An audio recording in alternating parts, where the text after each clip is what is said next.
चलिए क्लास, हम लोग लास्ट टॉपिक में पढ़ रहे थे कंजर्वेशन ऑफ किसके बारे में, मोमेंटम के बारे में। देखिए ध्यान से, ये ग्राउंड लेवल है और उस पर एक बॉल था, ये ठीक, ये ऐसे जा रहा था। अब इन दोनों बॉल की हो गई टक्कर, अब इन दोनों बॉल की हो गई टक्कर भाई साहब, और टक्कर के बाद एक दूर चला गया, ठीक है, और एक इससे पीछे रह गया। क्या रह गया इसके पीछे? तो थोड़ा सा लेवल लेना है। देखिए इसका मास क्या, पहले देखिए m1, इसका मास क्या है m2, इसकी स्पीड है u1 और इसकी स्पीड बोलो क्या है, दोनों टक्कर खा गए भाई साहब, m1 और m2, m1 और ये m1 और ये m2। चलिए पहली बात बताइए, ये टक्कर कैसे खाएंगे, बताइए ये टक्कर कैसे खाएंगे, किसकी स्पीड ज्यादा होगी, u1 ज्यादा होगा। जब u1 ज्यादा होगा भैया तभी इससे टक्कर खाएगा। हम लोग पढ़ने क्या वाले हैं, कंजर्वेशन ऑफ मोमेंटम, ठीक है, कंजर्वेशन ऑफ मोमेंटम। आगे चलते हैं। ये टक्कर खा गए, क्या खा गए? अब इसकी स्पीड क्या हो गई, u1 से बदलकर v1 और u2 से बदल के क्या हो गया, u1 से बदल के v1 हो गया और u2 से बदल के क्या हो गया। समझे बात, समझे बात? अब कुछ बातें मुझको समझाइए, अब बताइए आखिर ये स्पीड चेंज हुआ क्यों, u1 से v1 हुआ क्यों? हमने पढ़ा है कि हमारी स्पीड को बदलने वाला कौन है, फोर्स। यानी पक्का इस पे क्या लग रहा है, फोर्स। u2 से v2 कहां पर हो गया, दूसरे बॉडी की स्पीड u2 से v2 कैसे हो गया, यानी पक्का उस पर कौन लगा रहा होगा, फोर्स। क्या लग रहा होगा, तो देखिए अब हम बात करेंगे फोर्स की, ठीक है। तो इस पे इधर फोर्स लग रहा है और इस पे इधर फोर्स। इस ब्लॉक का नाम रख लेता हूं मैं ए और इसका नाम रख लेता हूं बी। तो बी पर फोर्स लग रहा है किसके वजह से, ए की वजह से, और यहां पर ए पर फोर्स लग रहा है, बोलो किसकी वजह से। अब बताइए ये एफ बी ए किसकी स्पीड बदलेगा, दूसरे बॉडी की पहले बॉडी की, एफ बी ए किसकी स्पीड बदलेगा, पहले की दूसरे की, दूसरे की। पहले दूसरे बॉडी की स्पीड पहले क्या थी, m2u2, और बाद में कितनी हो गई m2v2। तो मोमेंटम में चेंज कैसे लिखोगे, क्या m2v2 माइनस कितना हो जाएगा m2u2 अपॉन में t हो गया। ये तो आसान है निकालना। अगली बात एफ बी ए बताइए, एफ बी ए ना, ये तो हो गया। अच्छा एफ ए बी किस पे लग रहा फोर्स, पहले बॉडी में या दूसरे बॉडी पे, तो क्या पहले बॉडी का वेलोसिटी बदलेगा, पहले बॉडी का वेलोसिटी पहले क्या था, अरे मोमेंटम बोलो तुम लोग, अच्छा चलो पहले बॉडी मोमेंटम क्या था m1u1, और वही पहले बॉडी का बाद में मोमेंटम कितना हो गया m1u1, तो मोमेंटम चेंज कितना हुआ, बोलो m1v1 माइनस m1u1 अपॉन में कितना हो जाएगा, तो दोनों फोर्स निकाल लिया। और according to Newton third law, जल्दी बता दो, अकॉर्डिंग टू कौन सा law, Newton third law, Newton third law क्या होता है बताइए, मतलब जितना फोर्स ये होगा एफ ए बी उतना ही फोर्स क्या होगा एफ बी ए, देखिए उल्टी डायरेक्शन क्या होगा। अब वैल्यू पुट करिए, चलिए एफ ए बी की यहां वैल्यू पुट करिए, क्या आएगा, एफ ए बी की वैल्यू पुट करिए क्या होगा, जल्दी बताओ, ये हो जाएगा sir equals to minus minus, फिर क्या होगा एफ बी ए की वैल्यू, सर मैंने उल्टा कर दिया ना,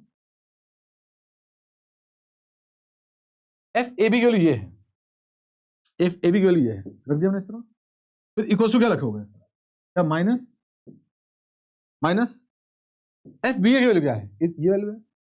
बहुत ध्यान से देखिए, बहुत आराम से, इस टॉपिक में जल्दबाजी नहीं करना है, पहले पता करिए कौन सा फोर्स किसकी वेलोसिटी बदला, किसकी मोमेंटम बदला है ना, उसी के फोर्स में लिख रहा हूं। और कोशिश करिए कि इसको ए और बी लिखे, ए और क्या लिखिए, 1 और 2 मत लिखिए वरना आप कंफ्यूज हो जाएंगे, है ना।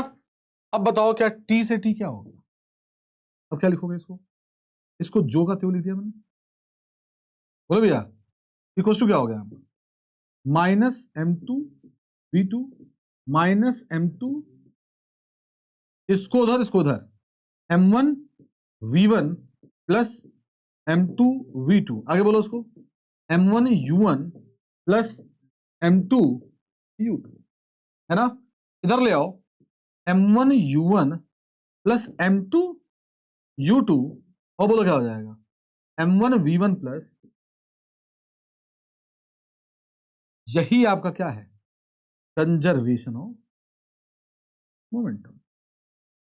This is the conservation of momentum. क्या डन है, बोलो भैया ये कंजर्वेशन मोमेंटम।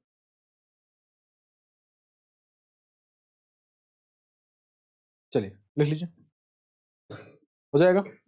अब बताओ कि ये क्या है, ये मोमेंटम किसका है, ये मोमेंटम किसका है, टकराने के पहले का, टकराने के पहले का भाई साहब, टकराने का पहले का मोमेंटम है ना, टकराने के पहले का मोमेंटम। और ये बोलो क्या है, टकराने के बाद में क्या हो जाएगा।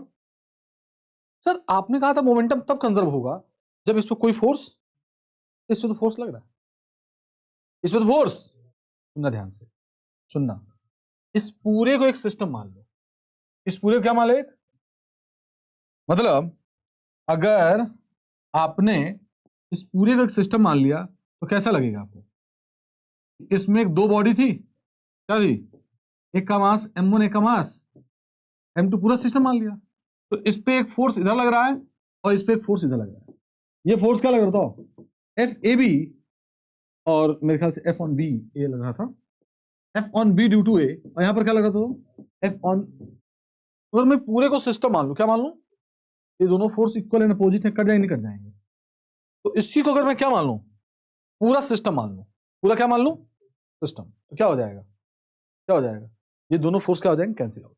अकेले बॉडी पर फोर्स लग रहा है, अकेले बॉडी पर फोर्स लग रहा है, यानी अकेले बॉडी पर मोमेंटम कंजर्व नहीं होगा। फिर से बोल रहा हूं, अकेले बॉडी पर क्या लग रहा है, देखो इस बॉडी अकेले पर फोर्स लग रहा है, इस अकेले बॉडी पर फोर्स लग रहा है, लेकिन मैं फिर से बोल रहा हूं कि जिस पर फोर्स लगेगा उसको, क्या ऐसा है क्या, m1u1 क्या m1v1 बराबर है क्या, अकेला बॉडी में मोमेंटम कंजर्व है क्या, नहीं, लेकिन दोनों बॉडी को क्या मान लो, एक सिस्टम मान लो, क्या मान लो, सिस्टम मान लिया, तो उस पर बताओ नेट फोर्स जीरो नहीं, जीरो है, तो इसलिए मोमेंटम कंजर्वेशन किस पे लगेगा, अकेले बॉडी पे की सिस्टम पे।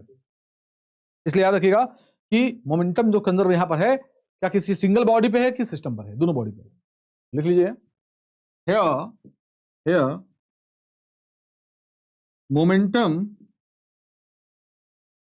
Here momentum is not conserved for इसके लिए सिंगल ऑब्जेक्ट,